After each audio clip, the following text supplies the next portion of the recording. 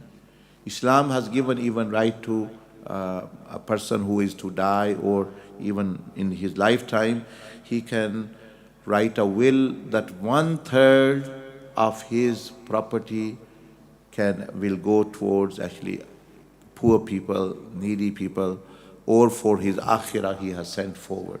So 1/3 he can, even in all cases he can do, even after death his 1/3 will be given. Yes, the 2/3 are for actually this. So what is the balance is that one should not give everything in the way, meaning to the poor, and not leave anything for the family. So about 1/3 wealth one should actually can give, and inshallah for the poor, and others should be distributed in there. Because we find in the hadith of one of the hadiths where one person said, I give everything in the way of Allah. The Prophet ﷺ also said that no, leave something for your heirs as well, your inheritors as well, especially when they need. If they don't need, they are mashallah earning, they have their own wage, so alhamdulillah they should be rather helping others and encouraging you to do more, and actually saying that for us there is an example. So it's very clearly, if they are deserving, they have more right to be given. If they are rich, they don't have, you should encourage rather them to give, help you in helping more people. Third is, if out of just a goodwill gesture you want to give gift, anything you can give gift. Fourth is that actually what should be the balance if you are actually want to give to a family and others. Then 1/3 in wasiya person can do even his lifetime, or after his death it will be distributed.